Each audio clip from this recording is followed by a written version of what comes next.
Fala pessoal, Papo de Salão no ar, novamente. Hoje temos um assunto muito importante sobre ombros, aqui com o Dr. Rangel Segatti. Vai nos explicar tudo sobre a parte da ortopedia de ombros. Ele é especialista em traumatologia e especialista em ombros. Mas antes, não esqueçam, compartilhem esse vídeo, curtam, inscrevam-se no canal, toque o sininho, ative lá para receber notificações, hein? Vamos conversar hoje com o Dr. Rangel. Tudo bem, Dr. Rangel? Tudo ótimo, tudo bem. Dr. Rangel Segatti, especialista em ombro. Mas antes eu queria saber do senhor, o senhor do Rio Grande do Sul, né? E o senhor participa de rally, é isso? Isso mesmo. Olha, nós temos um piloto, um fã do Ayrton Senna? Um fã do Ayrton Senna, um fã de Nelson Piquet, um fã de pilotos de rally. No Brasil tem nomes de gabarito, né? Bem famosos, e no mundo também. Você sabe que a corrida de rally, eu sou natural de Erechim, né?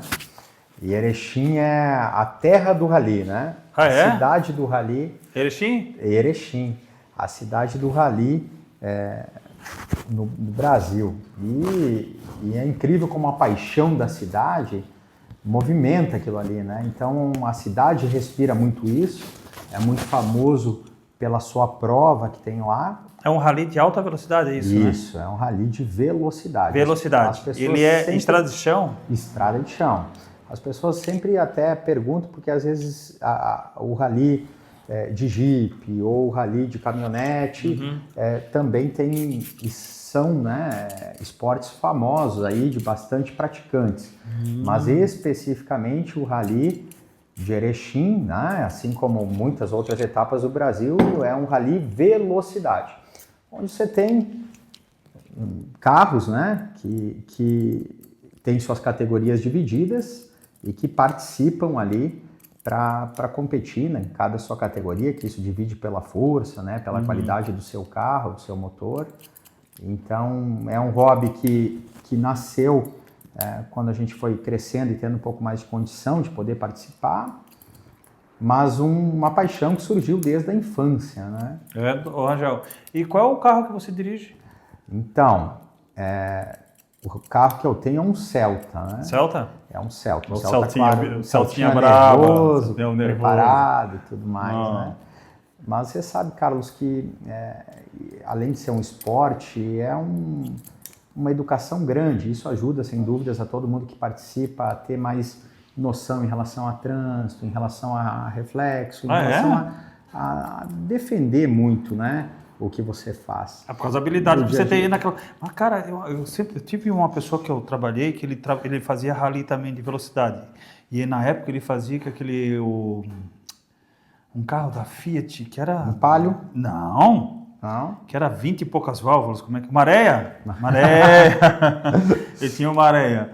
E eu imaginava aquela... Ele fez com o Opalão também, se eu não me engano. Acho que o Opalão também era um dos carros mais usados, né? Então, esses carros assim também, às vezes um pouco maiores e mais pesados, tem outro esporte muito legal também, que hoje em dia chama corrida de velocidade, ou circuito fechado, né? Como Joaçaba, que é uma cidade muito famosa também, com o cavalo de aço lá. Enfim, o esporte motor no Brasil é bem difundido, né? O único problema que a gente vive aqui é questão de custo, né? Que é sempre muito caro, tudo que se faz no Brasil em relação ao automobilismo. Mas é uma velocidade, e além de ser alta velocidade, é um esporte de risco pelo fato da facilidade do carro sair da pista, né? Exato. Claro que eu vou defender agora um pouco a minha brasa, né? Em relação ao que a gente está falando do rally. Mas eu julgo que talvez um piloto de rally, principalmente piloto de rally de alto nível, que compete a nível mundial e tudo mais, eu acredito que seja o piloto mais completo que existe, porque você corre em estrada de asfalto, você corre em estrada de chão, você corre em estrada de pedra, você corre em estrada com neve, você corre sob chuva, você corre em sol e talvez o que chama muito a atenção para quem vai fazer um circuito desses, que são estradas fechadas, direcionadas para isso e tudo mais, é que conforme a a sua posição de largada ou conforme o tempo que você está largando, isso eu digo tempo de clima, isso modifica de uma passada para outra, né? Entre você correr com uma estrada solta, com uma estrada mais limpa. Mas enfim, é um divertimento prazeroso, você sempre corre junto de o auxílio de um copiloto, né? Sim. E é um esporte muito prazeroso para quem faz e você cria um lance de amizade, você cria um lance de parceria com quem está junto de você, dos colegas de equipe, é muito agradável, é muito legal. É desgastante. É desgastante, desde o início até o final, principalmente as provas maiores. Para manter esse carro, o veículo, né, na estrada, porque não tem muita aderência ali na estrada, porque é um estrada de chão, areião, né, cara? Modifica muito, né? E é velocidade. Realmente é um desafio grande, assim, competir, né? É diferente mesmo, é diferente. E, claro, você prepara o veículo, né? Você prepara o seu carro, você vai montando a sua estrutura, vai melhorando a sua segurança, vai performando da melhor forma que se adapta ao seu estilo de pilotagem. E é muito legal. Nós temos grandes pilotos no Brasil, nós temos pessoas que são muito habilidosas realmente no que faz isso. É um campeonato, né, Rangel? É um campeonato gaúcho. Hoje é um campeonato estadual de maior importância no Brasil, com maior número de etapas e talvez com um grau maior de dificuldade, talvez não, com um grau maior de dificuldade. E o Campeonato Brasileiro é um campeonato maior, engloba algumas etapas que até saem do estado do Rio Grande do Sul, mas as maiores etapas são dentro do estado do Rio Grande do Sul, né? E Erechim é a prova mais famosa, a prova mais difundida, a prova com maior número de participantes, sem dúvidas uma prova que todo mundo gostaria de correr e participar. Eu acho que é como se fosse Mônaco, assim, sabe? Mônaco para a Fórmula 1 é o Rally de Erechim, né? Olha, deixa eu te perguntar qual foi a tua melhor colocação dentro de um campeonato desse. Porque você falou que você tem o campeonato local, estadual e nacional, né? Nacional, exato. Qual foi a tua melhor colocação? Exato. Então, a minha melhor prova, coincidentemente, foi a prova de Erechim. Foi uma prova que o ano passado a gente conseguiu... Venceu em Mônaco de Erechim? Na minha categoria tenho esse histórico, pelo menos, de ter ganhado na categoria que participei do ano passado. A gente conquistou o primeiro lugar na nossa categoria, uma prova realmente muito difícil, muito longa. Vocês se revezam? Ou não? Não. É sempre um piloto e um navegador. Você é o piloto e você tem o navegador. Isso mesmo, e você vai. O que difere? Mas o legal da tua frase é que nós conseguimos. Então, vocês são a equipe que chegaram lá. Não é o Dr. Rangel que foi o campeão, foi a equipe. Não, óbvio que a gente, claro, sabe que a participação do piloto sempre é muito fundamental, né? Mas o rally você não ganha sozinho, né? Você tem um navegador que é extremamente importante de estar junto de você, você tem uma equipe que prepara o seu carro, que conserta os erros, que ajusta as suas falhas, ou às vezes um pequeno detalhe que deixou passar, ou uma pedra que entortou uma roda, que estragou alguma coisa no veículo e que consegue resolver isso no que a gente chama de apoio, né? Para poder completar a prova. Então, a prova de Erechim é uma prova de 3 dias, né? É uma prova de sexta, sábado e domingo. São quase 200 quilômetros de especiais. É uma prova realmente bem desgastante. E essa foi uma das maiores vitórias que a gente teve ali. Foi muito, muito legal, muito agradável. Fica para o histórico, né? Olha que interessante. Então, temos um campeão de Mônaco de Erechim. E no estadual e no brasileiro, então, a participação? O campeonato brasileiro, por questão de logística, por questão de muitas coisas, eu apenas fiz algumas etapas. Sim. Em campeonato estadual, eu tenho um histórico de bater muito carro. É muito 880. Ou você chega bem ou você destrói o carro, né? E eu já tive algumas perdas importantes do meu carro. Então, talvez o ano passado, que era uma etapa que a gente estava vindo legal, estava competindo legal, pelo menos. Algumas provas ganhando, outras completando. Eu tive o azar de conseguir, numa curva forte que tinha, numa curva de subida, o meu carro acabou tendo imprevisto, eu capotei muitas vezes e acabei destruindo o meu carro, então tive que refazer, reconstruir e ainda estou nesse processo aí. Cabelinho cortado, muito fácil de cortar esse cabelo, coisa boa. E a história do rally. Interessante a tua história. Continua, né? Continua. Continua no rally, né? Continua. Isso Eu é bom. tô... É uma cachaça boa? É não uma larga cachaça mão? boa, é uma cachaça boa. Você sabe que, engraçado isso, mas Valentino Rossi, que todo mundo conhece, Sim. né? O Grande Valentino piloto. Rossi, ele tem uma frase assim, que ele não casava, ou ele não namorava, que se você namora, você perde meio segundo. E se você tem filhos, você perde 1 segundo. Então, eu sou casado e tenho 2 filhas, então eu já estou aí com 1,5 segundo perdido, mais ou menos. Mas o rally é uma coisa muito legal, assim. Eu acho que para quem gosta de estar lá, vivenciar, estar presente, é muito agradável. É um esporte legal, você faz amigos, Perigoso. tem pessoas legais. Você vive bem com adrenalina, né? Bem próximo de riscos, né? Você passa muito rápido ao lado de uma árvore gigantesca, né? Passa muito rápido ao lado de uma ponte. Então tem esses nuances assim. O cockpit é todo preparado hoje? Sim, Porque, hoje...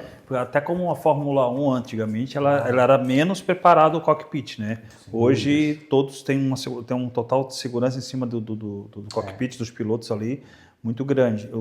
A tua categoria também? E o carro de rally também. Então eu vou lhe dizer assim, sem medo de errar, meu último acidente eu capotei 6 vezes. Foram 6 capotes. Então ele acabou catapultando numa curva, eu subi um barranco e a gente foi rodando. E foi tão engraçado que quando você capota é muito rápido, mas você consegue, durante as capotagens, eu consegui trocar de posição dos meus braços durante o carro capotando. Então realmente foram 6 capotes, o carro destruiu, mas foi extremamente ileso, eu saí ileso. Todo carro de rally, para poder correr a nível de competição, seja ela a nível estadual ou a nível de Brasil, né? Claro, o mundo nem se fala, você tem que ter certas normas de segurança, e essas normas de segurança têm um cockpit ou um Santo Antônio, né? Que é as barras de ferro dentro do carro que protege você tem um banco especial para corrida, você tem um cinto especial para corrida, você é obrigado a correr de capacete, de luva, de macacão. Que não é qualquer capacete, sabe? Também. Exato, então não é um capacete de rua, né? Você tem equipamentos preparados para isso, né? Você tem a luva e o macacão, são anti-inflamatórios? São Nomex, né? Que são anti-chamas, né? Anti-chamas, certo? O capacete são capacetes para corrida, você pode optar por estar com ele aberto ou fechado. E o cinto, né? São cintos aí de 6 pontas que ele protege bem. Então você imagina que eu além da obrigação do Hans, o Hans para quem não conhece, vê um piloto de Fórmula 1 que é muito difundido hoje, sai como se fosse um colete que veste no pescoço e na cintura e nas costas. O Hans ele tem esse tipo que pode lhe amarrar no peito ou apenas no pescoço. Ele evita que o seu pescoço balance preso ao seu capacete. O Hans, ele veio após aquele acidente grave que infelizmente levou a vida do Ayrton Senna, né? Cara, porque não tinha o Hans antes ali. O Hans foi um desenvolvimento, né, do automobilismo e infelizmente, Carlos, a maioria dos desenvolvimentos de segurança são sempre pós alguns acidentes, né? E você vai perceber que o que a gente usa hoje nos nossos carros estacionados aqui fora são desenvolvimentos de corrida, de acidente que deu, melhorando a questão de segurança, seja no freio, seja na direção elétrica, na direção hidráulica, seja em freios diferentes, seja em controle de estabilidade. Se você for perceber ali o que chamou muito a atenção, para quem gosta de corrida, gosta de história, quando Ayrton Senna morreu, ele tinha uma disputa muito grande junto do Michael Schumacher, que era um piloto que estava despontando em ascensão naquela época lá.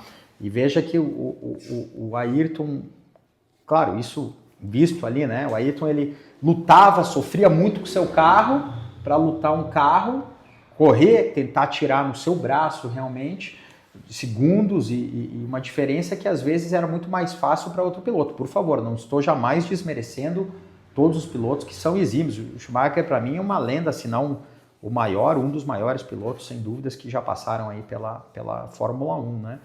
E a dificuldade de você guiar um carro sem tanta tecnologia, né? Como existia naquela época, que foram saltos de desenvolvimento, né? O desenvolvimento da telemetria, que conseguiu identificar problemas nos veículos. Hoje a gente usa um ABS porque veio de lá, veio de história de automobilismo. Hoje a gente usa uma telemetria de veículo para corrigir sua pilotagem de lá. Só para você ter uma noção, há 2, 3 anos atrás, a Microsoft era uma das patrocinadoras de uma equipe de rally do Mundial, né? Ela patrocinava para pegar os nuances de pilotagem daquilo que eu te falei, que para mim, apesar de eu ser apaixonado por esse esporte, é talvez o que denota um dos maiores níveis de piloto, o piloto do rally, porque ele pilota com chuva, com sol, com neve, com asfalto, com terra. Por favor, nada contra um circuito fechado de uma Fórmula 1, de uma Fórmula Indy, mas isso despertou o interesse da Microsoft e de outras empresas para quê? Para buscar nisso a telemetria para esse desenvolvimento que hoje a gente vive dos carros autônomos, né?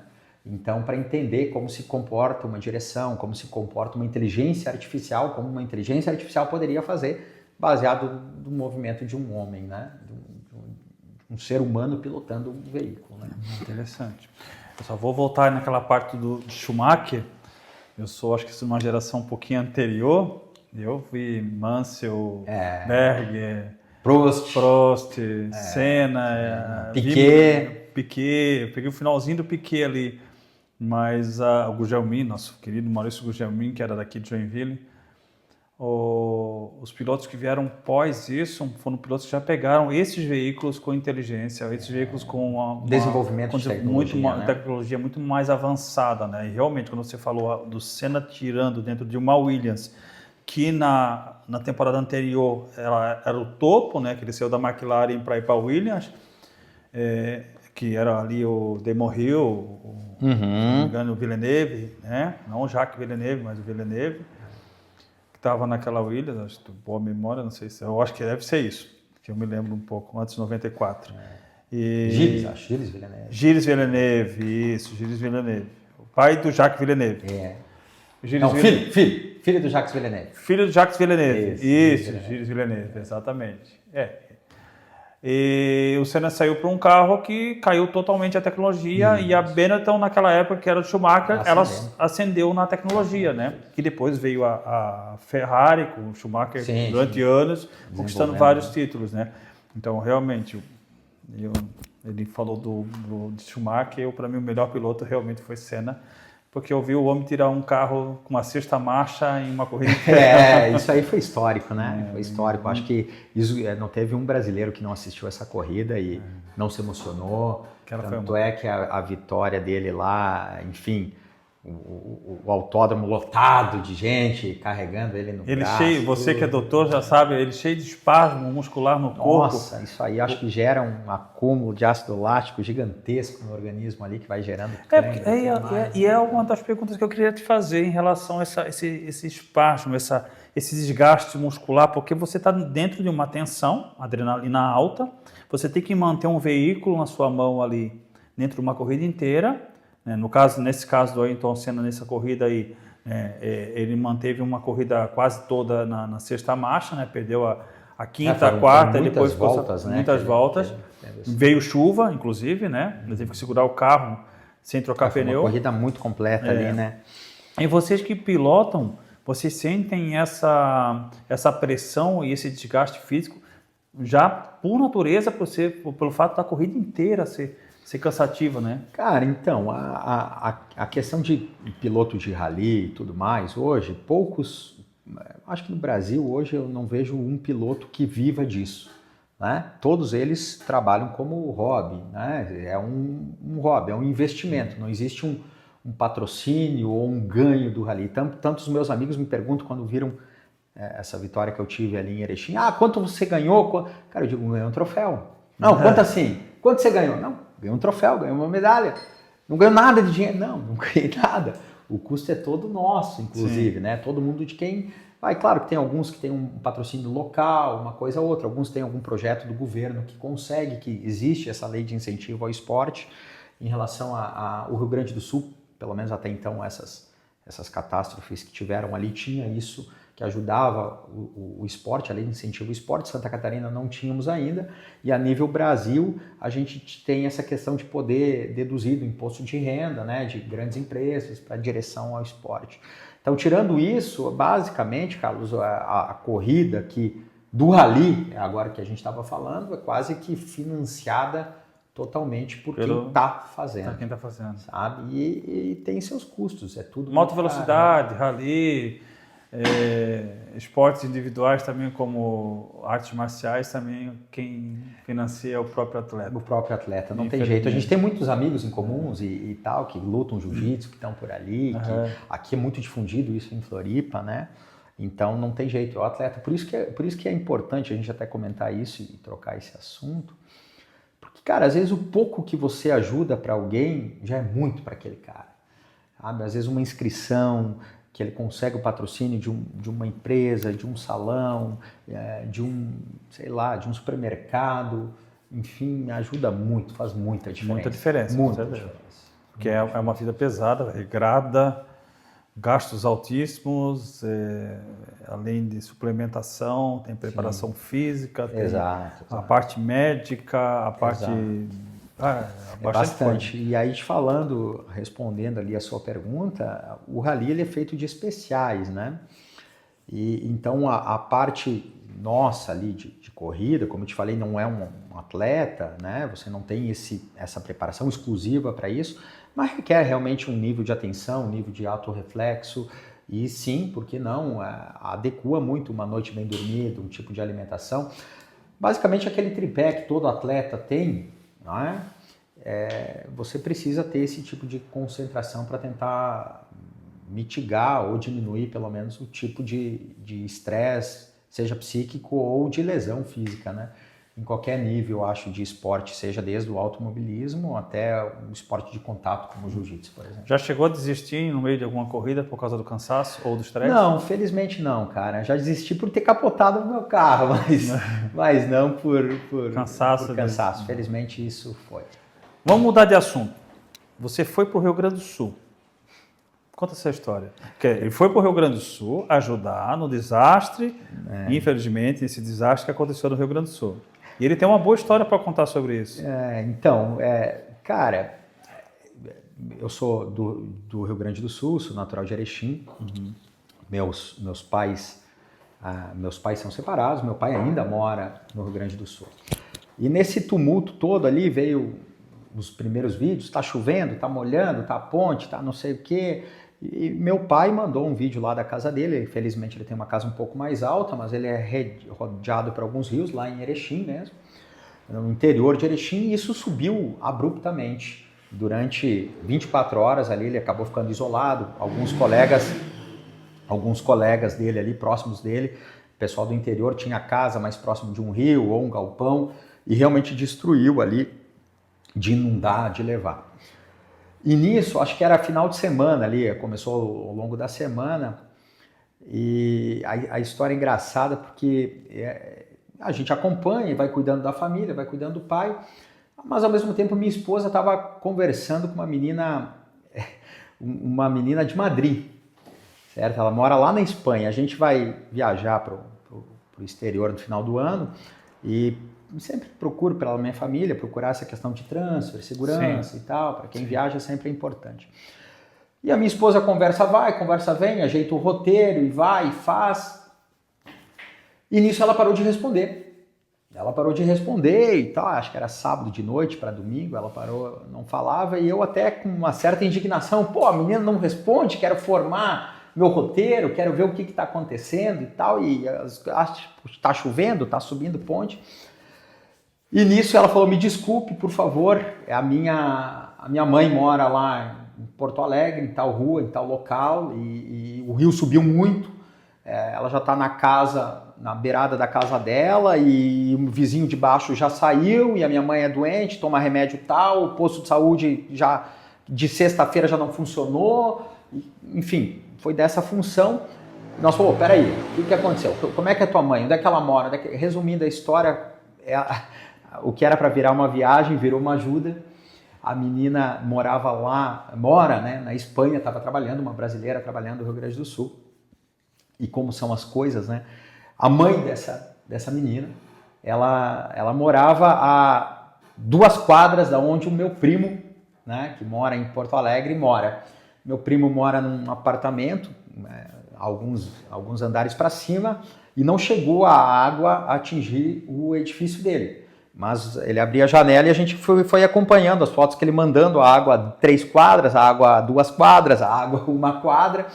E essa senhora morava próximo, 2, 3 quadras perto da casa dele.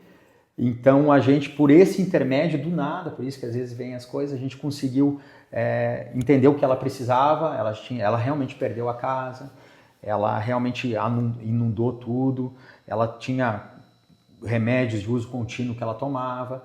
Então a gente partiu dali para ajudar uma pessoa, né? A gente foi ajudar uma pessoa. Então nós começamos a fazer, eu como médico, né, fiz uma receita da medicação que ela comprava, nós juntamos um pouco de dinheiro da minha família, para comprar as coisas, mandamos para o meu primo compra, entrega para ela. Só que daí, Carlos, começou a vir uma demanda gigantesca, porque igual ela tinha a vizinha, a ciclana, a beltrana, e aí a gente acabou vendo que o que tu fazia já vinha, e aí vinha outro, e vinha outro, e vinha outro. Aí a minha mãe e o meu tio foram com o meu carro, que nós rapidamente juntamos comida, cesta básica, não sei o quê, porque eles perderam absolutamente tudo, foram para esse local. Tem uma história muito legal que a gente levou um saco de ração de cachorro também, porque a minha irmã nessa função também ajudando, aí minha família próxima ajudou. Cara, já fazia acho 3 dias, isso foi terceiro dia, que já tinha dado o principal da enchente. A gente tirou, minha mãe estava lá, eu ainda não tinha ido nesse dia, eu fui num dia posterior.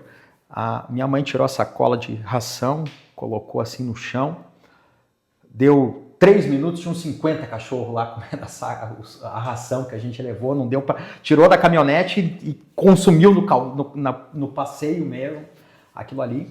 E a gente atendeu essa senhora e ajudamos ali com algumas coisas. Nisso a gente descobriu, e aí foi onde começou uma movimentação maior, uma família que tinha uma criança de 12 dias na época, que eles simplesmente perderam absolutamente tudo. Eles tinham uma casa que dava para ver o telhado, a parte superior do telhado, só a coifa lá em cima, onde chama, né? E a criança não tinha absolutamente nada. Eles tinham perdido as coisas que eles compraram, os móveis, a casa, a comida, a televisão.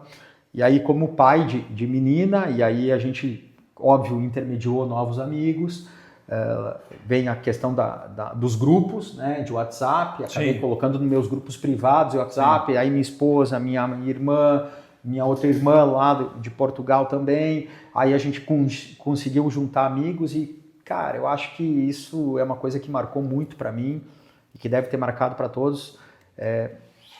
Dificilmente a gente encontra alguém que não ajudou, principalmente nós aqui catarinenses, né? Eu sou gaúcho de natureza, catarinense de coração, eu vejo que muita gente ajudou. Então, prontamente eu recebi muito Pix na minha conta, de colegas médicos, de amigos médicos, colocaram na minha conta e tal, porque a gente daí conseguiu comprar pessoas que doaram carrinho, cadeira e tal, e aí novamente nós montamos uma caminhonete de coisas, isso tudo é meu carro privado.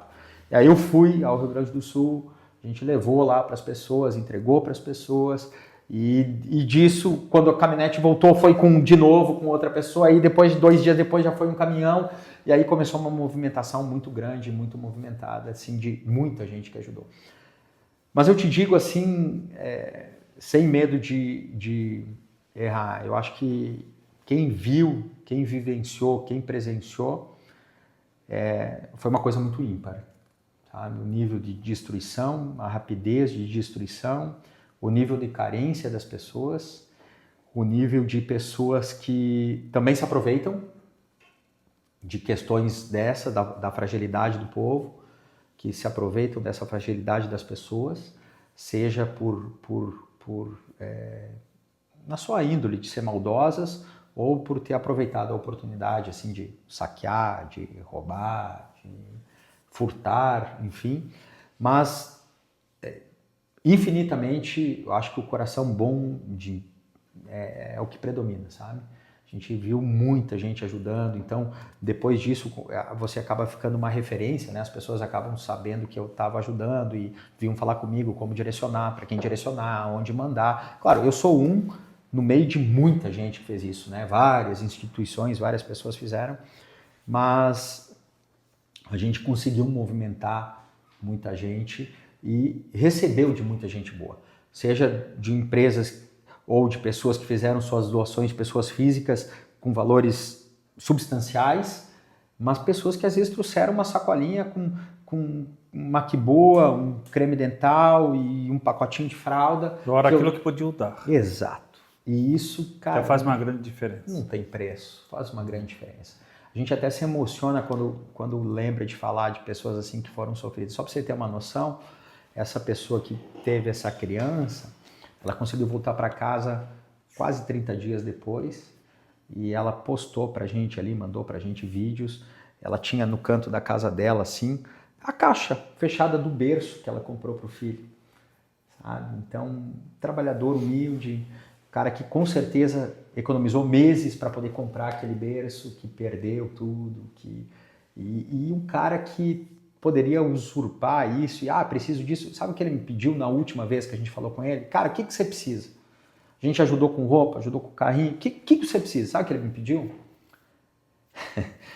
Ele pediu se podia mandar uma pá e uma enxada para ele poder limpar a casa dele. Sabe? Então, um cara que podia pedir, eu quero uma televisão nova, o cara quer pedir uma pá e uma enxada, cara. Que é um cara trabalhador, humilde, né? Sabe? Então é a diferença, né? E igual ele, muitos, né?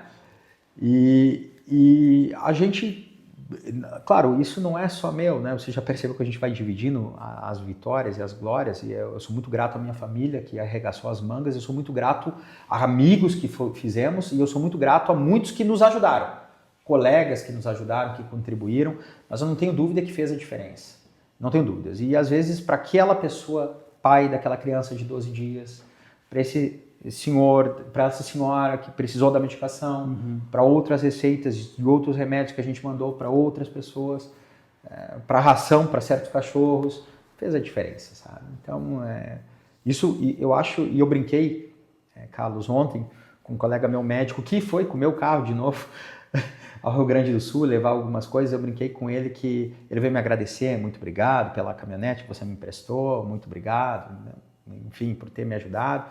Disse, cara, eu que te agradeço pelo que ele fez, ele foi lá levar doações, levar coisas ao Rio Grande do Sul, e nós conversamos que eu acho que o bem maior é a gente ajudar e ver o agradecimento, acho que faz melhor e mais confortável, mais confortante para a gente do que para quem a gente ajuda, né? Eu vou te fazer uma pergunta. Eu entrevistei algumas pessoas que estiveram lá com resgates, né? E inclusive uma daqui que é uma pessoa na área técnica, e eu não fiz essa pergunta para essas pessoas, vou fazer para você. Qual lição que você tirou disso tudo? Cara, a maior lição que eu te digo assim é que a vida é muito fugaz. Sabe? Acho que a gente tem muita preocupação, às vezes, com o daqui uns anos, o que eu vou fazer, guardar dinheiro, economizar dinheiro.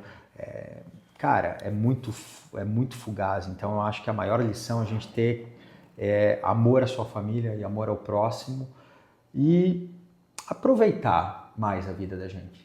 Sabe, cara? Eu vou te dar um exemplo de uma pessoa que a gente conheceu lá. Cara, ela tinha uma casa muito bem localizada, talvez uma casa de 3 ou 4 milhões que valeria, que é um bom valor, né? Ela tinha uma empresa de festas. Tem uma água aqui, tá? Fica à vontade. Sabe? Obrigado. Ela tinha uma empresa de festas e ela tinha, cara, sem mentira, ela tinha uma garagem gigante na casa dela, com tudo montado, com todas os apetrechos de festas, as decorações, as coisas. E ela literalmente se foi, perdeu tudo.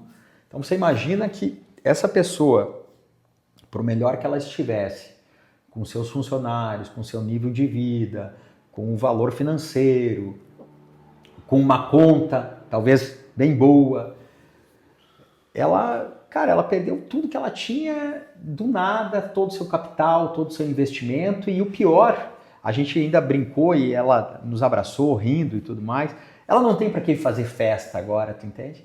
Pelos próximos meses ela não tem para quem produzir o trabalho dela, o serviço dela. Então a gente comentou ali, foi um papo descontraído até, ela cabeça muito boa, sabe? Ela conseguiu ajudar os seus funcionários que estavam ali, tanto que nenhum funcionário a deixou, todos ficaram juntos, todos ajudaram, pessoas que não foram atingidas foram ajudar, nenhum funcionário lhe abandonou, ela não abandonou ninguém que perdeu mais do que ela. Mas ela disse, cara, não sei o que eu vou fazer muito agora, tu entende? Se eu continuo, se eu não continuo. Então, ou seja, de uma vida estruturada que ela tinha, ela mudou muito, né? De um dia para a noite. E aí eu faço um paralelo que isso também afetou há 2, 3 anos atrás, né? A pandemia. Muita gente que tinha, às vezes, um negócio, um restaurante, ou uma comida, ou uma loja aberta, ou um quadro de festas, e que de uma hora para outra perdeu tudo, assim, sabe? Ou travou toda a sua vida. Se recomeçou, assim, mudou de lado, o que fez, não sei te dizer.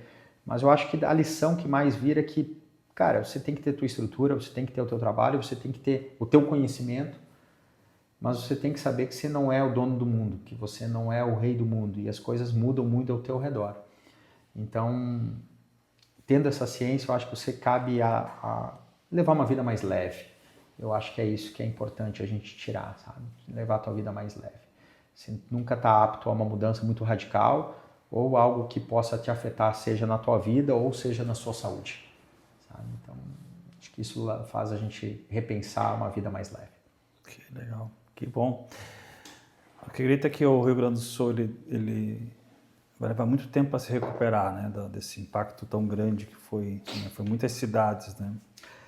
Muitas cidades e a gente tem talvez um nível maior de informações, claro, da capital, né? Sim. Porque é capital, a região metropolitana é mais fácil o acesso a você filmar, a você tirar foto, a você chegar ali. Mas cidades do interior que foram 70% comprometidas, 80% comprometidas. Tem cidades que não voltaram ainda. Sabe, eu confesso para você que eu agora até dei uma recuada de buscar notícias, de buscar informações, porque isso vai te carregando um pouco demais, né? Tanto fisicamente quanto emocionalmente. Eu passei os primeiros, e claro, eu repito, não fui só eu. Muita gente que foi lá e ficou muito mais tempo do que eu, muita gente que foi lá e agiu de uma forma talvez tão boa ou até mais ativa do que eu, porque eu também tive que tocar minha vida aqui em Floripa, né? Sim. Mas essas pessoas que ajudaram, não tem dúvidas que foi uma grande doação. Pra você ter uma noção, os primeiros quase 15 dias desde que surgiu essa questão de ajudar essa senhora, e aí startou pra gente isso, eu dormi dificilmente à noite, que eu dormi antes das 2 e 3 da manhã. Tá? Então era segunda, 3 da manhã, terça, 2 da manhã, quarta, 3 da manhã, quinta. E aí você, fora teu dia que você tem que tocar, isso vai desgastando. E emocionalmente também não tem jeito, né, cara? Vai afetando também. Você junta uma sobrecarga pesada. Aí veja bem, vamos entrar lá muito nesse assunto, mas veja, você tem um poder público que você busca dele essa segurança, essa ajuda, né? E nesse caso, o Rio Grande do Sul, como outras situações já aconteceu, mas o Rio Grande do Sul hoje mostrou, acho que para o Brasil e para o mundo, que a união das pessoas fazem muito mais, mas muito mais do que um poder público pode vir a fazer, né? Pouco antes, uma cidade do Rio Grande do Sul, que agora me faltou o nome, a população Nova foi lá, Roma, eu Nova, acho. foi lá e Nova construiu Roma, a ponte, que né? A prefeitura prometeu há anos e não conseguiu construir. Sabe, se a gente for pontuar a questão pública e tal, você gera, às vezes, um viés bem grande em relação a muitos pontos, né? Mas eu sou da ideia, da função que você tem que ajudar pontual, direto. É óbvio que uma ajuda grande, um investimento de saúde, um investimento de educação pública, um investimento público para a reconstrução de ruas, ou saneamento, ou projetos, né, públicos, eu espero que isso seja usado para o bem, assim eu espero, né? Porque penso eu, cara, você vai reconstruir uma cidade, sei lá, tem cidades lá que perderam 80%, já que você vai reconstruir, quem sabe era a hora de você reconstruir. Até mais, né? Até mais. Mussum é uma cidade que está fora do mapa. Exato. Você reconstruir de uma forma programada, né? Programada. Então, sei lá, penso numa questão elétrica adequada, penso numa questão de internet, de tecnologia autossustentável adequado. Mas Calma, a gente está no Brasil, calma. Calma. Eu concluindo para você a minha pergunta, eu acho que você tem que direcionar o teu recurso, o teu poder de quem pode doar para pessoas mais específicas, sabe? Então, acho que isso movimenta mais. E se for para pessoas boas e assertivamente, não tenho dúvidas que isso vai gerar frutos bons. Gerou muita coisa boa, muita coisa ruim aconteceu, mas é uma coisa que a gente vai pensando, dentro das coisas ruins, coisas muito boas podem renascer dali, né?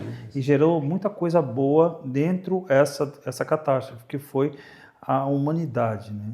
A união das pessoas para poder ajudar o próximo, daquele que você nem conhece, nunca viu na sua vida, você está lá ajudando. Cara, vou usar um exemplo que ficou bem famoso aí e tal, a turma do jet ski ali, né? Cara, tinha lá, sei lá, centenas... Salve o pessoal de Florianópolis, do jet ski, que fizeram um trabalho fantástico. Rafael, o Júnior, todo o pessoal que saiu de Floripa para ajudar lá. Sensacional o trabalho de vocês, tá? E essas pessoas incansáveis. Incansáveis. Sabe? Você já teve talvez a oportunidade de entrevistá-los ou vai fazer isso no futuro, você vai perceber, eles estavam ali, eles não tinham onde dormir, eles comiam a marmita que alguém levava, eles davam um jeito de conseguir gasolina que o Zé, que a Maria davam um jeito de chegar lá para eles, da doação não sei de quem, e, cara, simplesmente entraram e sai um, sai dois, sai três, sai quatro, teve gente que perdeu seu jet ski, claro, naquilo que a gente conversou, na malandragem de alguém, Sim. Mas assim, incansável. Então, acho que isso aí é ímpar, sabe? Isso é ímpar. Não existe igual. E não tenho dúvidas que isso ressignifica muito a vida dessas pessoas que estavam lá, que ajudaram, que fizeram, porque isso, sem dúvidas, foi ímpar para eles e para quem eles ajudaram. A emoção de quem nos contava as histórias de lá de resgate era muito grande, de você estar resgatando uma vida, você como médico sabe disso, salvar uma vida não deve ser uma coisa pequena, né? Algo muito grande, né? E você ter essa função ali, não sendo médico, salvando pessoas mesmo ali, resgatando pessoas de uma situação tão crítica, é algo fenomenal. Olha, parabéns a todos vocês que ajudaram. Obrigado. Parabéns a todos que ajudaram. E eu acho que mostrou muito o amor da humanidade em relação a isso. Sem dúvidas. Tem muito a se fazer ainda, né? Muito a se fazer. Pois é, rapaz, voltou a chover, né? Voltou a chover, tem muita coisa para reconstruir, tem muita coisa para retirar, muita casa para refazer. Mas são etapas, né? São etapas. Uma etapa após a outra, vai indo. Vamos falar da tua profissão. Vamos lá. Vamos entrar agora numa coisa muito interessante. Você é especialista em ombro, né? Isso. Traumatologia, especialista em ombro, ortopedista. O que mais você vê dentro da tua profissão, né, de lesões de ombro? O que mais causa as lesões de ombro? Então, Carlos, vamos lá. Sim, eu trabalho com ombro especificamente, apesar de ser ortopedista, hoje a área de atuação é ombro. Né? 80%, 90% do meu tempo eu atendo só pessoas de ombro, com lesões de ombro, com problemas de ombro. E eu é uma constatação, né, do nosso consultório. Nós temos 2 picos de pacientes que a gente atende, tá? A grande maioria. Pacientes um pouco mais idosos, acima dos seus 60 anos, 65, 70, que têm lesões degenerativas, né, do ombro, seja ela por desgaste articular, seja ela por desgaste tendinoso, que é muito comum. Todo mundo já escutou falar, né, do manguito rotador. O manguito rotador é um conjunto de tendões do ombro, né, basicamente 4 tendões que fazem a mobilidade, que fazem o movimento do ombro. De você poder levantar para cortar o cabelo, de você poder fazer seu crossfit, poder fazer sua ginástica, poder sacar no seu beach tênis. E isso, com o tempo, tem seu componente degenerativo. E a gente tem um pico de pessoas mais jovens, né, que tem esse tipo de lesão, né, ou processo inflamatório do tendão, que é a famosa tendinite, a famosa bursite do ombro, não é? Que são pessoas com uma idade mais jovem, pico de 30 a 40 anos, e aí a gente tem 2 principais fatores, né? O que a gente chama de overuse, o excesso de uso, é aquela pessoa que treina muito forte no crossfit, que joga muito beach tênis, que joga muito tênis, que trabalha muito com o ombro, ou a sua profissão exige muito, né?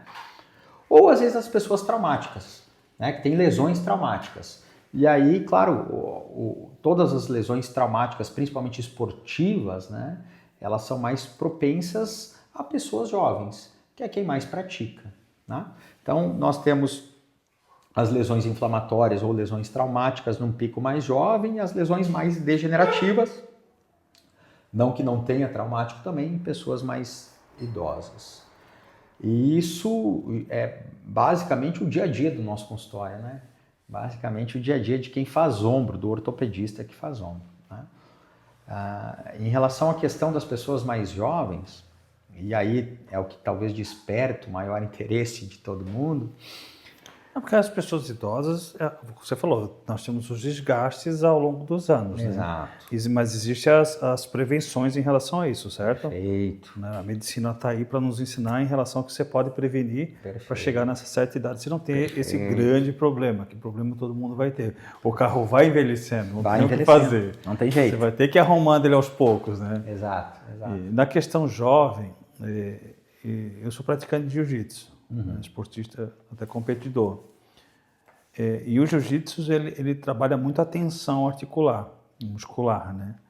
E muitas vezes ombros é uma das partes que a gente mais sente por causa da pressão que você tem do corpo do seu adversário ali.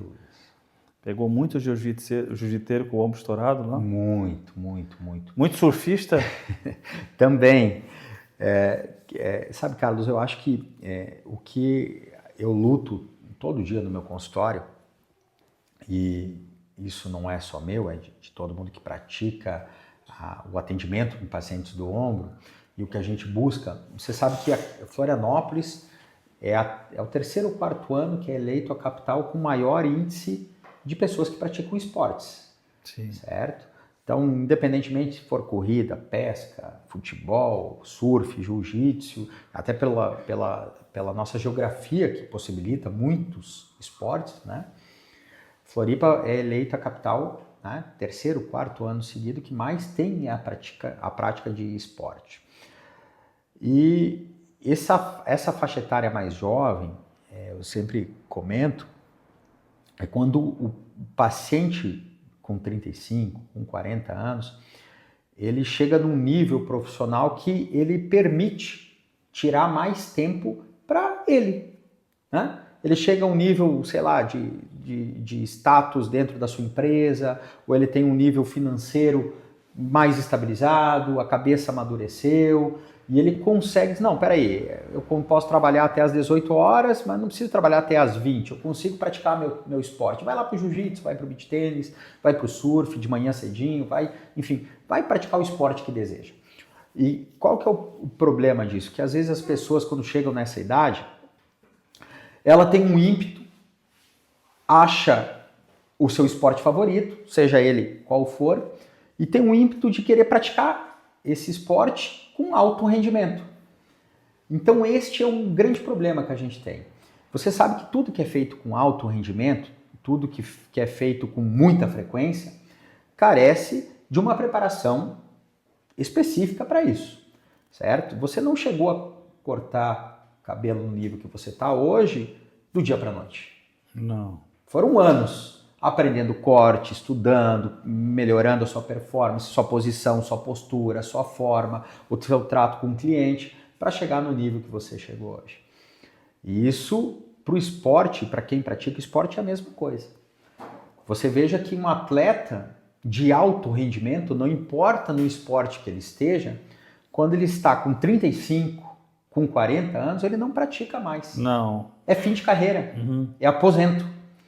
Ele leva o corpo ao extremo, né? E a pessoa que está com 30, 40 anos, hoje, que tem essa qualidade de vida de possibilitar se dedicar mais ao esporte, quer ter um rendimento, claro, não próximo de um atleta lá com 20 anos, mas ter um rendimento frequente. E aí, por exemplo, o beach tênis gerou muita lesão, muito processo inflamatório, muita coisa. Por quê? Porque foi um esporte que difundiu muito na pandemia. Era um esporte que dava para se fazer aberto, com um número pequeno de pessoas e que você podia praticar com o seu professor e tudo mais. Mas e o que aconteceu? A pessoa jogava beach tênis ou treinava 2 horas na segunda, 2 horas na terça, 1 hora na quarta, fazia um campeonato na quinta, sábado fazia o dia inteiro. Ou seja, ela estava de 7 vezes por semana jogando 6 ou 5 em alto fluxo, em alto rendimento, em alto tamanho, sabe? Em alta performance, ou pelo menos em alta frequência. E isso, não existe máquina que aguente tanto tempo sem uma manutenção. Então o corpo da gente ele precisa de um certo controle ou de uma certa preparação para fazer isso. Você tem que ter um tempo de repouso para uma regeneração muscular, você tem que ter um tempo de fortalecimento da tua musculatura. E aí eu uso o exemplo, por exemplo, do futebol. Você via antigamente o futebol lá de 70, 60, 70, tinham alguns atletas que se despontavam, mas eram mais ou menos a turma mais franzina, né? A turma que corria meio que com o corpo que tinha na época. Hoje em dia você percebe quanto que se perde, ou melhor, que se investe de tempo para um atleta ter fortalecimento muscular, para ter uma coxa forte, para ter uma panturrilha forte, para ter um abdômen forte, certo?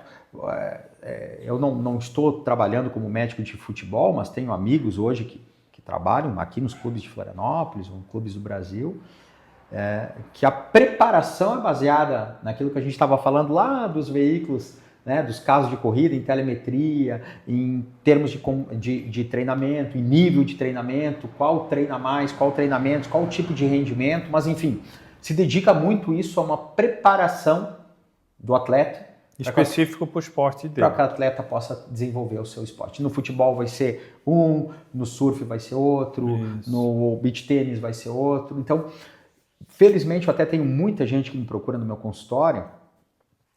Porque esse ainda tem uma vida saudável, uma vida muscular saudável com mais tempo, né? Exato. O Carlos da vida, que faz musculação, faz jiu-jitsu, quer fazer muay thai, quer correr 16 km. Exato. Esse não vai ter uma vida saudável há muito tempo, é isso? Então, Carlos, o que eu vou te dizer, você se prepara para isso, é isso que a gente frisa. Eu dificilmente proíbo alguém de fazer alguma coisa. Eu sempre brinco com os meus pacientes que, se eu falar para o Carlos, você não pode mais jogar jiu-jitsu, você não pode mais pedalar, você não pode mais correr, agora tu vai fazer pilates somente, nada contra pilates. Nada contra também. Eu te digo, eu te tiro do esporte e você sai do meu consultório com uma prescrição talvez de um antidepressivo, porque eu vou ter que tratar a tua cabeça, que você precisa desse momento para se divertir, para espairecer, para ganhar a tua vida, para melhorar o teu próprio rendimento no teu salão. Você precisa ter a tua vida aberta fora. Então, eu tenho muito essa característica de não proibir os meus pacientes de fazer as atividades que eles têm que fazer. Só que você tem que entender que a atividade que você vai fazer, seja ela qual seja, ou qual for, você tem que ter uma preparação para isso. E independentemente da idade que você esteja, da idade que você vai iniciar a sua atividade, você precisa ter basicamente 3 pilares para isso, né? Um sono bem adequado, tá? Uma alimentação adequada e um treinamento adequado, né? Você pode fazer isso sendo um autodidata? Pode. Tá? Mas vamos lá, você falou do jiu-jitsu.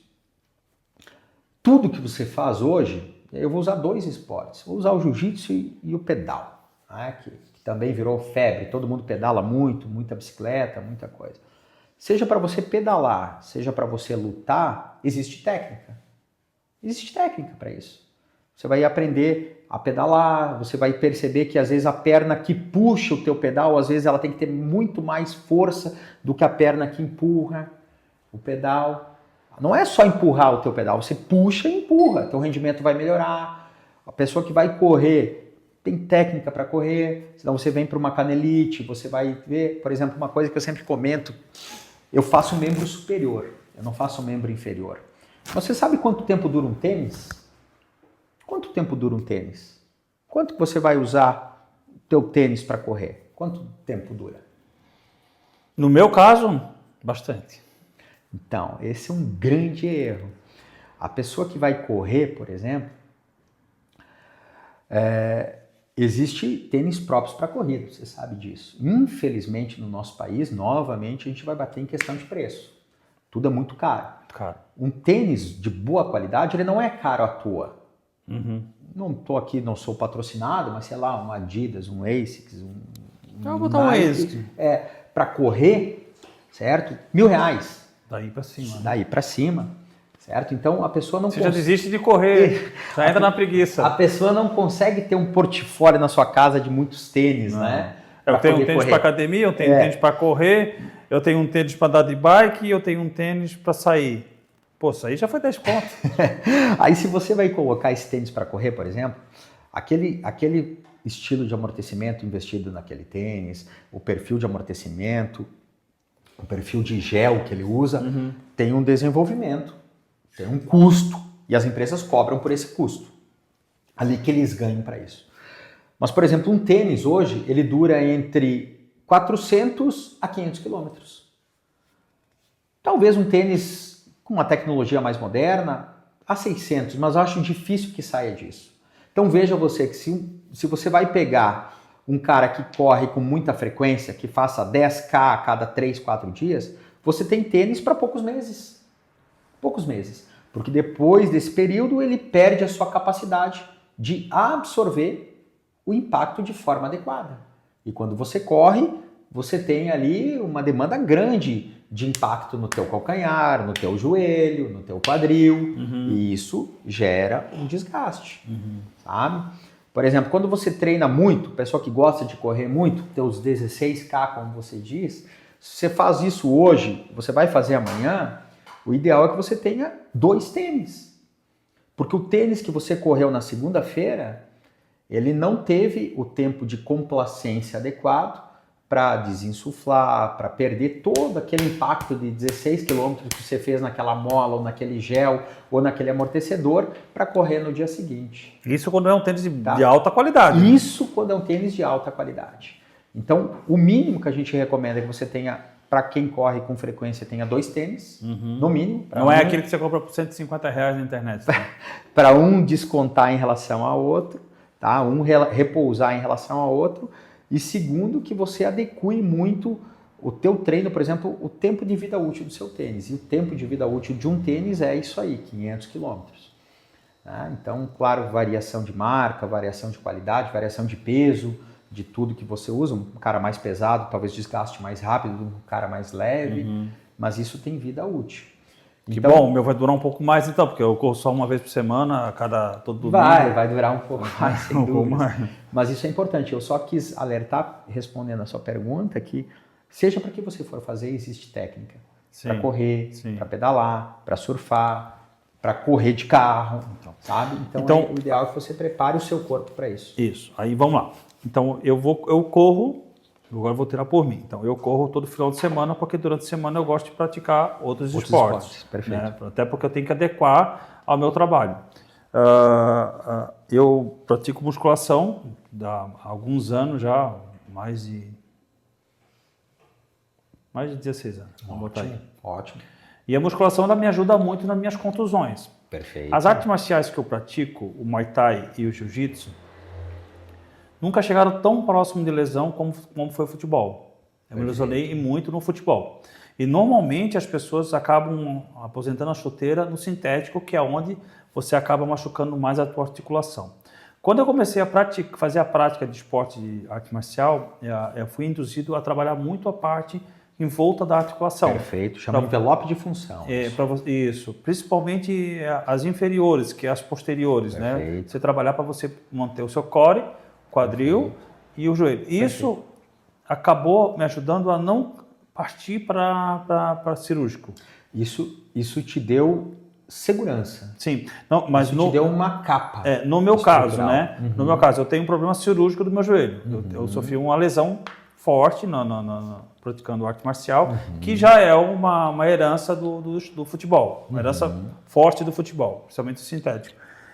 E ele saiu totalmente do lugar, faz isso aqui fora, eu não posso apoiar muito na base, mas como eu falei, eu corro, eu não sinto dor, né? Mas eu pratico muita musculação para isso aqui. Perfeito. Claro, eu não te examinei, né? Mas eu imagino que pela tua história você deva ter uma certa instabilidade do teu joelho. Tem. Por alguma lesão que você fez ali, ligamentar talvez, ou um complexo ligamentar. O que você fez? Você preparou o teu joelho para resistir àquilo que você tinha que seguir. Seja ficar em pé, seja trabalhar, ou seja praticar algum esporte que não tem uma demanda tão grande de pular, correr, rodar, como o futebol. Então você fez o que a gente chama de envelope de função. Você fortaleceu a tua coxa, tua panturrilha, teus flexores, teus extensores, para que teu joelho fique mais protegido. Isso vai resolver o teu problema ligamentar? Não vai resolver o teu problema ligamentar, sabe? Mas isso te deu uma estrutura. É aquilo que a gente conversou do futebol lá atrás, da estrutura do jogador para ter uma coxa que resista, um membro inferior que resista, e isso se replica para o membro superior. Quando você tem uma cintura escapular do teu ombro, seja ele com peitoral desenvolvido, com trapézio desenvolvido, com deltoide desenvolvido, e o desenvolvido, Carlos, eu não digo tônus muscular de halterofilista, certo? Mas o músculo presente, o músculo que tenha uma capa, o músculo que tenha uma estrutura adequada, o músculo que tenha um tônus adequado, isso não tenho dúvidas, protege você. Protege você para praticar o teu esporte, seja ele lá do tênis, do beach tênis, seja do teu jiu-jitsu, para proteger teu organismo, o teu corpo, o teu ombro de uma queda, de um trauma direto, de uma torção, vai te dar mais estrutura, sabe?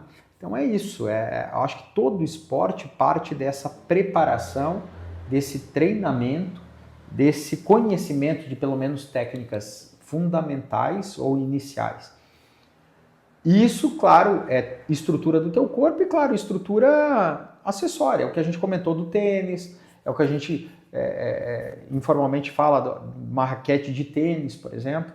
Existe uma doença, membro superior, né, que eu faço, chamado epicondilite lateral, que muitas pessoas têm isso. Tanto tive. Que o epônimo, coisa horrível. o epônimo disso chama cotovelo de tenista. Você deve ter tido talvez pela tesoura. Teve uma bolsa enorme aqui, isso aqui doía, radiava aqui atrás. Você não consegue abrir uma garrafa d'água. Não, nem dormir. Você dorme do lado de cá, dói aqui. Dorme do lado de cá, dói aqui. Se for pegar essa garrafa de água para girar, você não consegue de dor e de incômodo. Que coisa horrível aqui. Então, por exemplo, uma raquete de tênis, uma raquete de beach tênis, por exemplo, você tem que ter preferencialmente uma raquete mais leve, uma raquete que pese menos de 320 gramas, 327 gramas, sabe? Você tem que ter uma adequação do teu encordoamento da raquete de tênis para a pancada que você dá, troca frequente de bolinhas, a sua pegada, o seu grip da raquete, sabe? De forma adequada para que evite a carga. Isso se replica no beach tênis. Por isso que existe também tantos professores e por isso que esse tipo de profissional também é tão importante. Porque às vezes um profissional que está lá no dia a dia, na luta, te ensina a pegar uma raquete, uma posição correta, vai te poupar muitas horas de afastamento do esporte, não tenho dúvidas E disso. como o beach tênis é perigoso, por isso que eu faço jiu-jitsu, que é menos perigoso. Agora, só para recapitular aqui na questão do joelho, então, assim, no meu caso, por exemplo, agora eu quero tirar essa dúvida na minha questão. Eu não vou fugir, eu não tenho como escapar da cirurgia. Então, vamos lá. Seja lá na frente, eu vou ter que encarar uma cirurgia. A instabilidade do joelho, por uma lesão ligamentar, como o cruzado, que é o mais comum, né? O cruzado anterior, você rompeu o joelho, ele gera uma certa insegurança, né, do joelho. Você vai testar o joelho do seu paciente, você vai ver que ele tem o que a gente chama de gaveta, né? É um joelho que balança, um joelho instável. Isso é cirúrgico, né? Indicação de cirurgia. Por quê? Porque a gente sabe que quando reconstrói isso, a gente evita, né, retarda a progressão de artrose, né, de desgaste ou de novas lesões associadas para um joelho frouxo, certo? A reconstrução vai lhe dar, sem dúvidas nenhuma, segurança. Talvez isso não é uma urgência. Você não precisa fazer hoje, você não precisa fazer amanhã, mas dependendo do estilo de vida que você tem e da idade que você tem, isso se faz importante, se faz necessário. Mas sem dúvidas nenhuma, o que você fez hoje, olha, eu repito, não estou te examinando, não estou vendo que tipo de lesão você tem, certo? Lhe protege. É uma estrutura corporal boa, uma coxa boa, uma panturrilha boa. Já vai me protegendo. Vai lhe dar um envelope. A partir de que idade eu começo a sentir essa frequência maior do desgaste? Mesmo tendo essa proteção, esse envelopamento da muscular? Então, Carlos, isso depende muito do nível de atividade que você tem, né? De qual atividade você tem. Isso depende muito do nível de esporte que você faz, né? A intensidade do esporte que você faz e qual esporte você faz. Mas invariavelmente, depois dos 35, dos 40 anos é onde a corda começa a esticar mais, né? Sim. É onde você vai começar a apertar mais, a ter mais desconforto e tal. Alguns estudos hoje mostram que você começa a ter perda muscular, certo? A partir dos 26 anos de idade. Então, antigamente você considerava que depois dos 40 você ia perder, seja você, eu, qualquer um, de qualquer gênero, de qualquer etnia, de qualquer raça, você ia perdendo após os 40 anos, né? Falava-se de que após os 40 anos, a cada década de vida, você perdia em torno de 5 a 10% de massa muscular. E isso aumentava, claro, quanto mais velho você ficava. Hoje, alguns estudos já mostram que após 25 anos de idade, você já tem perda de massa muscular. É óbvio que isso depende de cada pessoa, isso depende da atividade de cada pessoa. Tem pessoas mais sedentárias, tem pessoas mais ativas, tem pessoas que se cuidam mais, melhoram sua dieta, diminuem a sua dieta, enfim. Tem vários tipos de pessoas, né? Mas, invariavelmente, todo mundo vai ter uma certa perda. E é frear isso que a gente precisa, né? A menopausa ou a andropausa acelera essa perda de massa muscular? Pode acelerar? Sim, por quê? Porque as questões hormonais é o que muitas vezes modificam o teu corpo, né? Vou te dar um exemplo, por exemplo. Eu tenho pessoas que são diabéticas, certo? Ou doença da tireoide, hipotireoidismo ou hipertireoidismo. Essas pessoas têm uma propensão maior a desenvolver uma doença no ombro chamada capsulite adesiva. A capsulite adesiva ou ombro congelado, certo? É quando o ombro fica duro, rígido, e isso é idiopático. Você pode ter por ter. Óbvio que quem sofre um trauma, quem sofre uma cirurgia, quem tem uma doença endócrino-metabólica descompensada tem mais propensão a isso.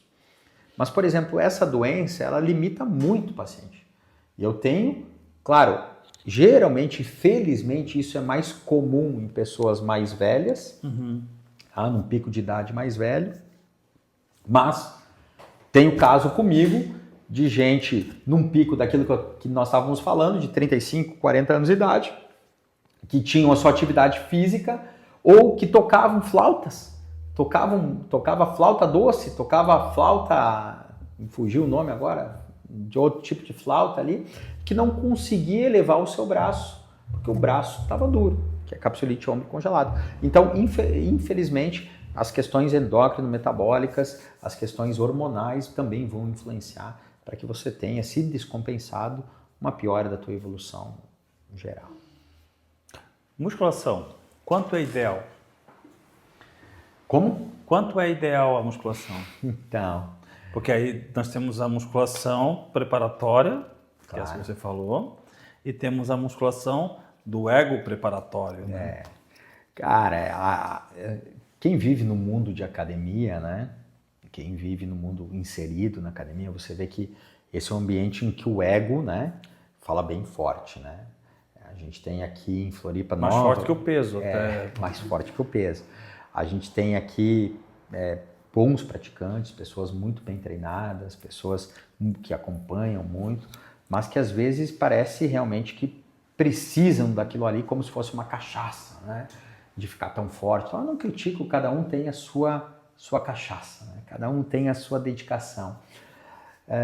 Tudo que é demais vai gerar lesão. Né? Se você for ver, me fugiu o nome agora de um atleta norte-americano, que ele foi Mr. Olímpia durante muitos anos e tal, o cara do halterofilismo. Sim, eu sei quem é. Peraí, me ajude aí, os universitários. Não, foi. Ele foi... Não, o Schwarzenegger foi também, foi mas não também, foi. Não, que ficou com lesões seríssimas nas pernas. Coleman. Isso, mano. Exatamente. Coleman, você vê, se você for dar um Google e vai olhar, ele usava e fazia pesos exorbitantes, né? Ele era realmente um cara ímpar. Acho que depois o Schwarzenegger, ou junto o Schwarzenegger, eles fizeram épocas diferentes, né? Sim. Só para você ter uma noção, o Coleman hoje tem dificuldade de caminhar. Ele anda de cadeira de rodas. Ele tem dificuldade de caminhar. O Schwarzenegger ele trabalhou muito na questão do fisiculturismo dele, né? E o Coleman tentava medir o máximo de força possível que um ser humano podia carregar. Então veja, cara, como o esporte em demasia lhe prejudica, sabe? Então esse ponto a gente não pode mexer com a cabeça das pessoas, cada um. Mas vou te dar um exemplo. Você já escutou o básico de um treino? Óbvio. Hoje, gente, para tudo tem técnica. Tem personagens e personagens. Você vai pegar um cara mais raiz, você vai pegar um cara mais cheio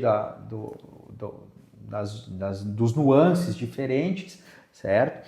Mas o básico, você sabe que se você faz costa hoje, muitas vezes você não faz costa amanhã. Você muda o grupo muscular para ter um tempo de repouso, para ter um tempo de cuidado. Então, é difícil lhe dizer hoje até quanto fazer. Mas vamos lá. Primeiro, para que você quer? Opa, eu quero para o tênis. Então vamos fortalecer. Uma coisa importante, por exemplo, as pessoas vão fazer, e aquilo que eu lhe disse, você prepara o teu ombro, você prepara o membro superior, e o homem gosta de treinar muito o membro superior, né? É o que mais aparece, é o que fica melhor, tem mais resistência. Você esquece de treinar o membro inferior. Se você for ver para um esporte de membro superior, como tênis, como beach tênis, por exemplo, num saque, você usa muito o teu quadril, muito o teu glúteo, muito as tuas pernas, que às vezes o teu membro inferior tem muito mais importância do que o teu membro superior, que é o esporte a qual você pratica. Então, adequar isso é difícil, sabe? Você me dizer o quanto fazer, até onde ir.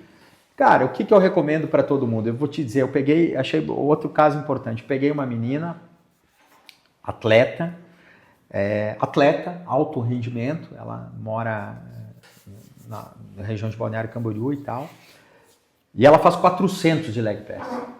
400, certo? Quando eu falei para ela, quanto que você faz? Faz 150? Ela deu uma risada na minha cara dentro do consultório, assim. Por quê? Porque ela disse, não, doutor, 150 eu fazia uns 5 anos atrás, ou 3 anos atrás, sei lá. Hoje eu faço 400. Então, cara, você imagina que você fazer 400, você tá com 4 sacos de cimento na tua perna ali empurrando. E aí ela veio queixar por uma dor, por uma tendinite de membro inferior. Ela acabou tendo confiança do meu nome, veio me procurar para cuidar, mesmo eu fazendo membro superior. A gente tratou, orientou, acompanhando. Mas o ponto dela, eu não sei qual é o ponto dela. Se o ponto dela talvez vai ser 350, talvez vai ser 300. Ela tem uma estrutura realmente para aguentar muita carga. Mas eu não sei te dizer, Carlos, se ela pode 400. Primeiro, pergunta que eu fiz para ela foi o seguinte: o que você quer? Você tem competição? Você vai competir? Você vai... Não, doutor, é recreativo. Recreativo. Eu sou recreativa, eu gosto de ir assim, eu me sinto bem assim. Eu disse, então tudo bem. Então nós vamos pesar. Se você é recreativo, se a tua coxa vai ter X centímetro ou X centímetro menos 1, não vai fazer muita diferença.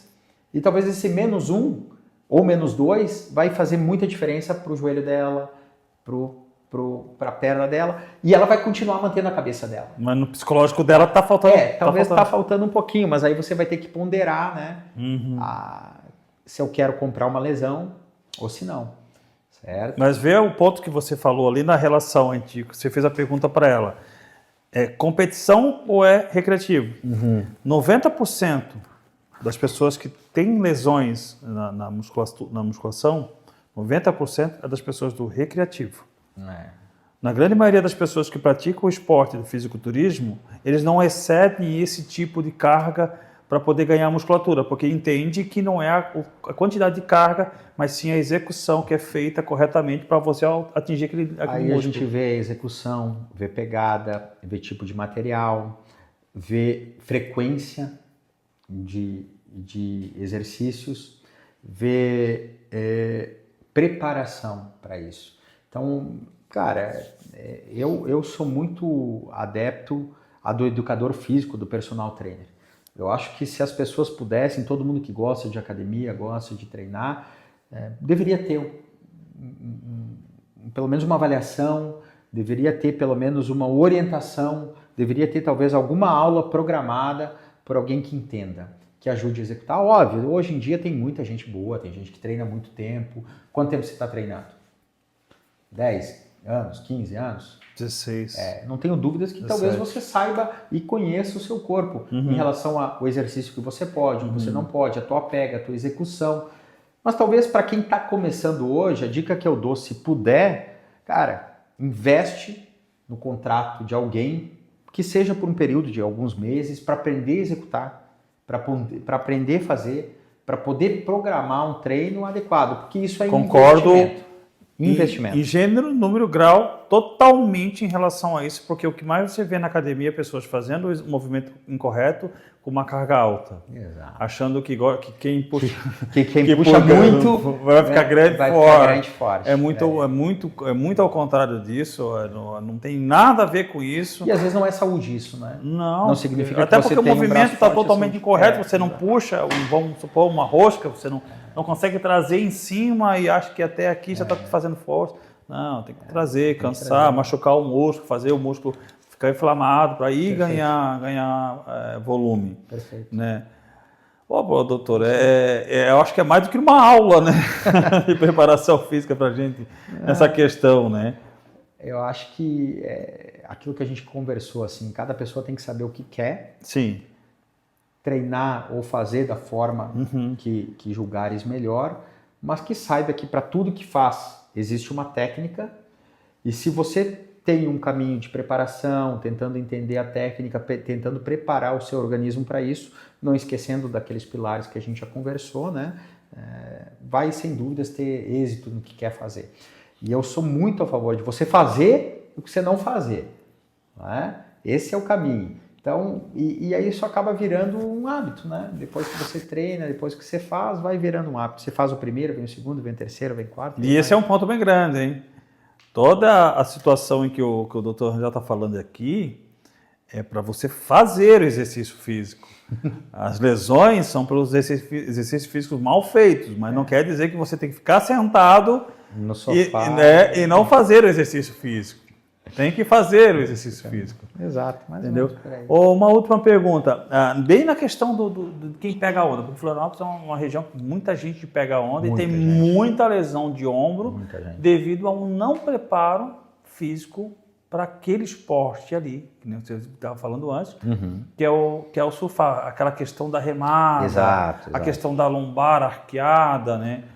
Então, esse não fortalecimento é que causa... Novamente, a gente vai cair na mesma tecla. Uma cintura escapular bem desenvolvida, ou pelo menos preparada, com um ombro de peitoral bom, de deltoide bom e tudo mais, mas não é só o ombro, né? Você precisa ter uma coxa firme para te sustentar numa prancha, você precisa ter uma lombar grande para poder remar alto, você precisa ter uma estrutura corporal. Óbvio que o surf, às vezes no dia a dia a pessoa vai desenvolvendo técnica, vai aprendendo, vai se dedicando, mas quantos surfistas, seja ele de um dia ou do outro, se você para 5 horas da manhã, 5 e meia da manhã, não num dia frio que nem hoje, né? Mas você para lá na frente de uma praia que tem onda, você vai ver o surfista lá se alongando, botando o seu long de forma a se esticar, a fechar bem, a se preparar para isso.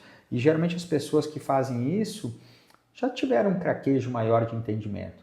Então, infelizmente, mesmo sendo um esporte de água, tem muita lesão. A lesão da remada, a lesão da instabilidade do ombro, da luxação. Eu tenho, por exemplo, muita gente que procura porque não consegue remar, porque dói, porque tem uma certa instabilidade no ombro, ou porque tomou uma vaca, caiu sobre o ombro. E a gente novamente, depois de reabilitar, seja com fisioterapia, seja com medicação, não cirúrgico, né? Caso que não seja cirúrgico, uma nova recomendação que eu dou para todo mundo, cara, surfa, mas em vez de surfar lá 1,5 metros, vamos começar no metro, vamos começar 50 centímetros, no mar menor, que você não precise sofrer tanto para chegar na arrebentação, que você não precisa sofrer tanto para furar a onda, que a tua remada seja uma remada mais leve, sem dúvidas isso vai ganhando craquejo de novo para poder surfar. E aí, Carlos, querido, infelizmente as lesões são muito individuais, né? Tem paciente que tem uma lesão muscular, que como se fosse jogadora de futebol, estiramento de coxa, tem gente que tem uma lesão interna, que pode ser uma avulsão labial, enfim, processos inflamatórios. Aí isso cabe novamente à individualidade de cada um. Muito bom, muito bom. Tem alguma pergunta aí, meu querido surfista? Olha, muito bem claro até agora, não tenho nenhuma dúvida. Musculação e alongamento, então, essenciais. Essenciais, ajuda bastante, eu acho que tanto pré quanto pós. A questão de alongamento, a gente pode também entrar em quesito, há quem defenda, há quem não defenda, mas eu acho que uma preparação para cada um, seja mentalmente e seja estruturalmente, sem dúvidas vai prevenir muito do que você vai fazer. Doutor, uma pergunta. Hoje em dia a gente dirige muito, né? Existe alguma dica de segurar no volante, braço esticado, braço mais flexionado ou é diferente? Então, uma posição correta de volante, tá, no seu carro, é que você não fique 100% com o seu cotovelo esticado. Uma extensão completa do teu cotovelo. Também nem aquele tão próximo do volante que dirige com... É um adesivo, homem adesivo. Tá? Uma pega de volante, você tem que ter a sua posição no V do volante, né? Que seu polegar possa encaixar e que seu cotovelo fique numa semiflexão. Mais ou menos, tá? Nesse ângulo aqui que eu estou colocando para você, não vou falar em graus, que às vezes fica mais difícil. E a postura da sua coluna vai muito do banco do seu veículo. Mas que a tua coluna esteja pelo menos ereta, bem encaixada, e muito importante, que você tenha o teu encosto de cabeça adequado. Todo mundo já sabe, hoje é obrigatório você ter um encosto de cabeça, antigamente não existia isso, por quê? Porque isso ele previne para o efeito chicote, né? Se você tem uma colisão do carro, tua cabeça vai ser projetada para trás, existe um anteparo para defender sua cabeça, mesmo quando você volta para frente, ela não tem aquele efeito chicote, que é o que machuca a coluna cervical ou o cérebro. Então, você tendo um banco adequado e a tua posição semi-fletido, né, do cotovelo, em que ele não esteja 100% esticado, é o que vai te ajudar a excursionar o teu volante com o braço todo ou girando a tua mão e tuas duas mãos consigam fazer isso no volante por completo. Isso já vai te ajudar muito, muito. Tem gente que às vezes dirige esticado ou a cabeça lá na frente, né? Postura de adequação, né? A pergunta da Cíntia em relação à questão do volante também, agora eu fiquei olhando lá para o pessoal, a equipe atrás da câmera, e me veio à mente essa geração nova geração, né? Essa nova geração, que passa mais de 90% do dia assim, com o celular na mão.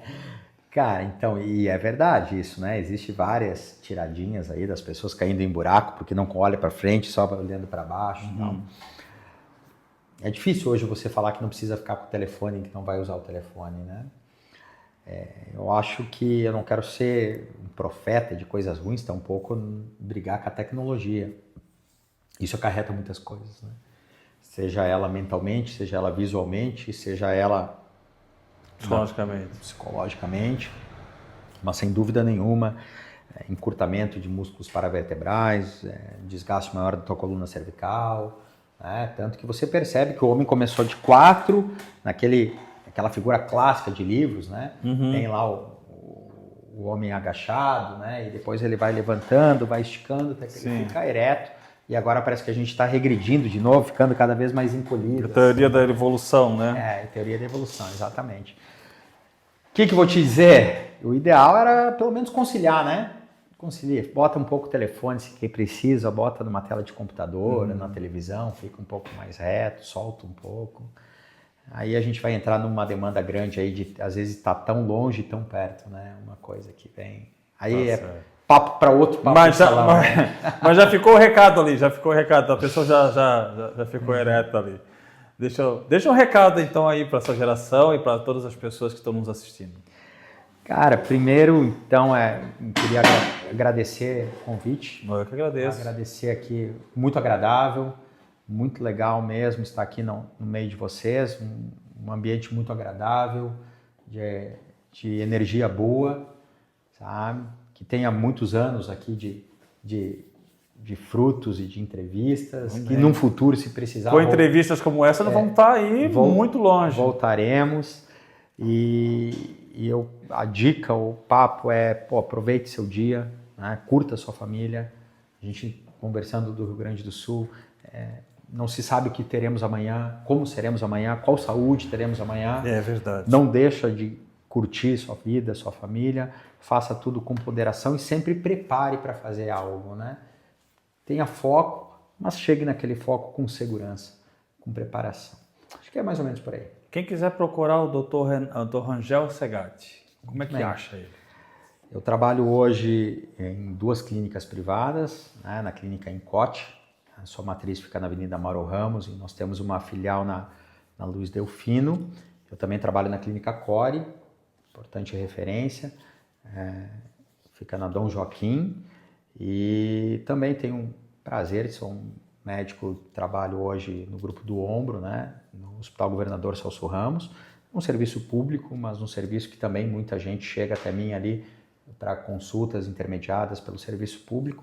São os 3 locais que eu atendo, né, seja no privado, no plano de saúde ou no serviço público. Muito bem, estivemos aqui com o Dr. Rangel Segatti, dando uma aula sobre postura muscular, preparação muscular para cada tipo de exercício.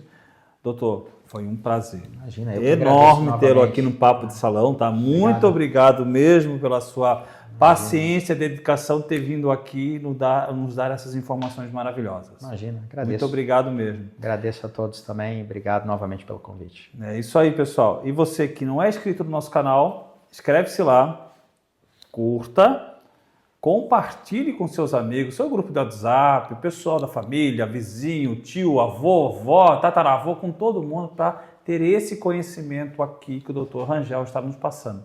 Ative o sininho para receber notificações e segue lá, Papo de Salão _ Floripa no Instagram, Papo de Salão no YouTube. Tá ok, pessoal? Ficamos por aqui. Um beijo no coração e até a próxima. Até mais.